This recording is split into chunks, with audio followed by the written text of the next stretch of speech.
Kembali lagi di Cerita Cinta Channel. Jangan lupa like, comment, and subscribe ya. Terima kasih.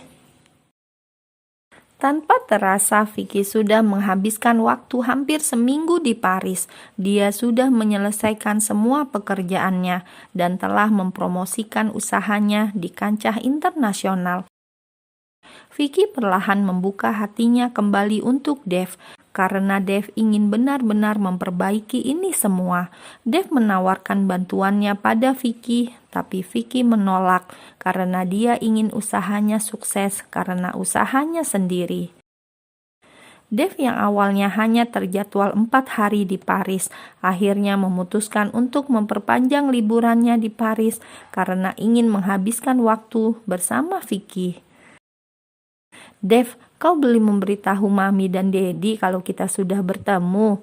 Tanya Vicky di sela-sela waktu santainya bersama Dev. Belum sayang, minggu depan Mami ulang tahun, jadi aku ingin memberinya kejutan, jawab Dev santai. Aku akan kembali ke Belanda besok, ucap Vicky. Apa maksudmu? Kita akan pulang ke rumah kita. Kau bisa mempercayakan bisnismu pada Paman Louis dan istrinya, tegas Dev.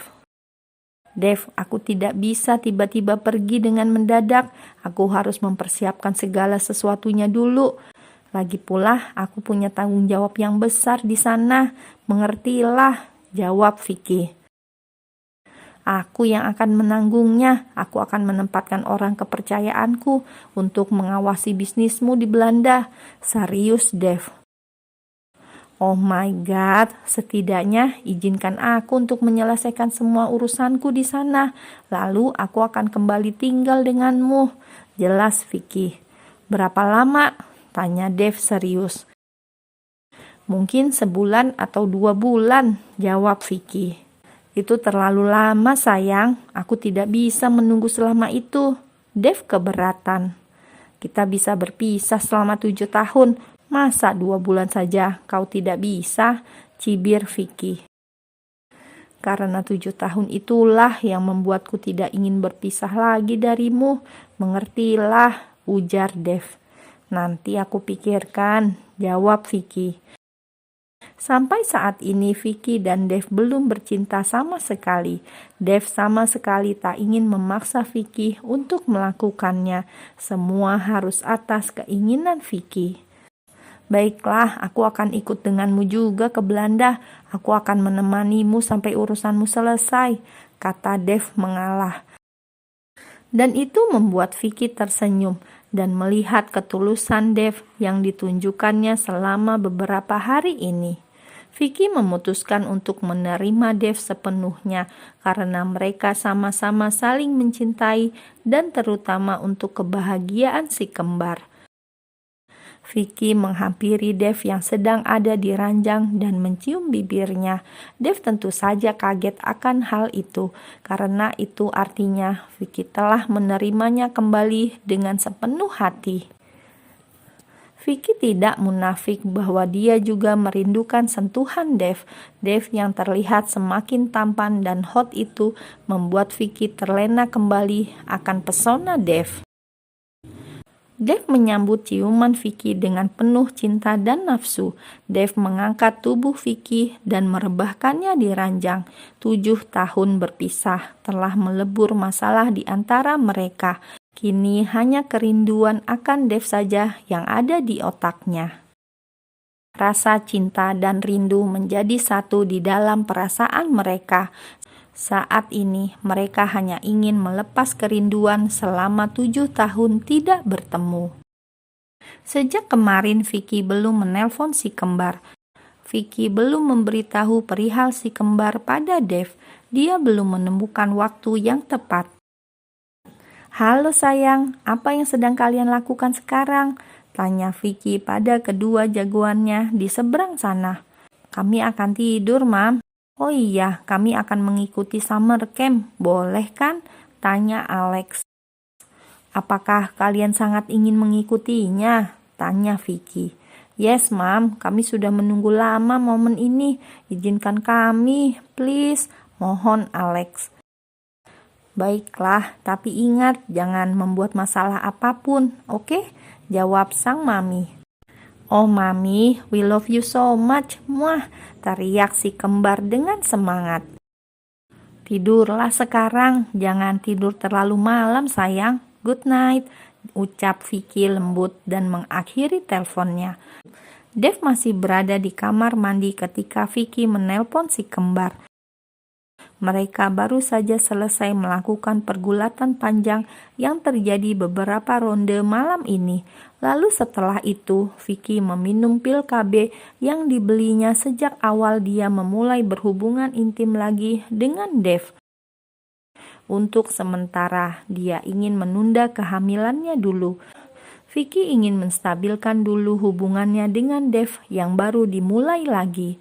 Dev yang baru saja keluar dari kamar mandi melihat Vicky sedang mengeluarkan sesuatu dari dalam tasnya.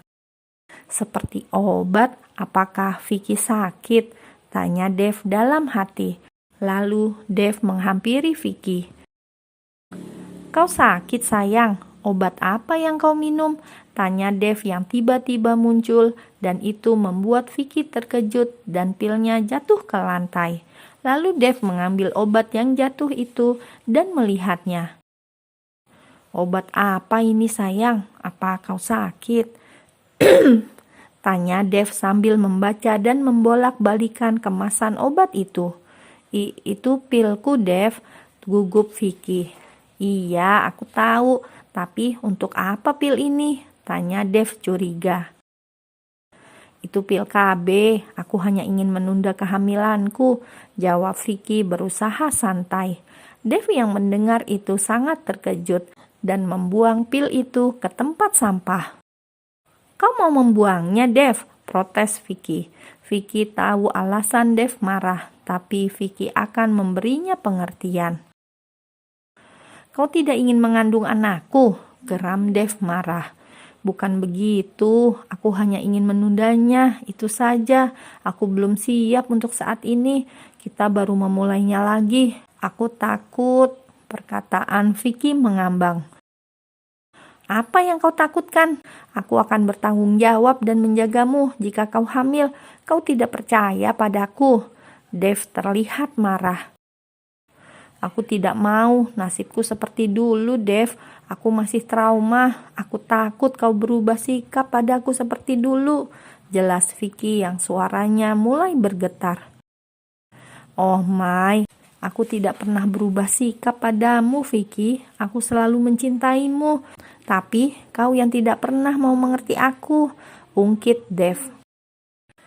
Dulu kau lebih memilih kontrakmu daripada aku, Dev. Aku tidak mau itu terjadi lagi. Bagaimana jika itu terjadi lagi dan aku dalam keadaan hamil? Aku tidak mau merasakan hal itu lagi. Kau tidak tahu betapa beratnya hal itu, teriak Vicky frustasi. Jangan ungkit kejadian dulu, bukankah kita sudah berjanji tidak akan mengungkitnya dan akan melihat ke depan, tegas Dev. Aku hanya membicarakan kemungkinan buruk, Dev.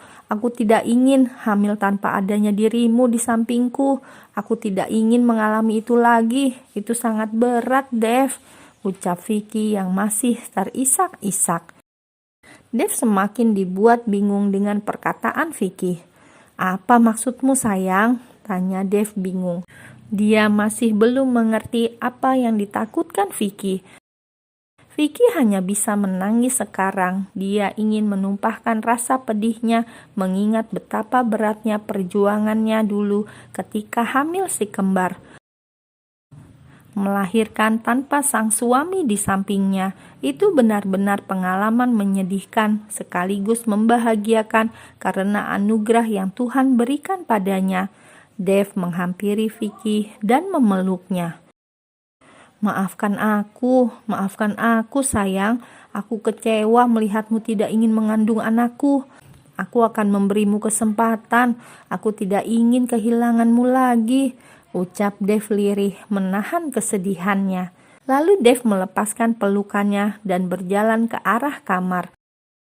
Vicky tahu Dev pasti kecewa. Lalu Vicky menyusul Dev dan memeluknya dari belakang. Dev, kau kecewa padaku. Maafkan aku, Dev, ucap Vicky lirih. Ayo kita istirahat, besok kau akan kembali ke Belanda, ucap Dev datar menahan kekecewaannya. Lalu Dev melepaskan tangan Vicky yang memeluknya. Dev marah, batin Vicky. Aku hamil ketika pergi darimu, ucap Vicky akhirnya. Dev langsung menghentikan langkahnya. Dev begitu terkejut dengan apa yang dikatakan Vicky. Dev langsung menoleh ke arah Vicky dan menghampirinya. Apa maksudmu? Apa yang kau katakan? Aku benar-benar bingung. Jelaskan padaku, tanya Dev serius. Aku hamil ketika itu. Ya, aku hamil ketika kau selalu mengatakan aku kekanakan, ketika kau marah melihat rumah berantakan, ketika kau mengatakan aku berantakan, ketika kau lebih memilih kontrakmu bersama Sienna dibanding aku, ketika aku melihatmu makan bersama Sienna di restoran Korea, ketika kau membentakku di hadapan semua orang karena aku mengacaukan makan malammu bersama Sienna. Aku hamil ketika itu, ucap Vicky nanar. Dev benar-benar speechless. Dia tidak tahu apa yang harus dikatakan. Vicky memukulnya dengan telak. Ketika kau memilih pergi ke Paris dikala aku sedang mengalami mual dan muntah setiap hari, ketika aku melihat berita tentangmu dengan Sienna yang sedang berjalan di Paris, aku hamil ketika itu, Dev. Aku sendirian, aku dalam mood berantakan, aku yang sedang sensitif karena kehamilanku. Kau bisa bayangkan itu, Dev? Lanjut Vicky menangis. Dev menghampiri Vicky dan memeluknya erat.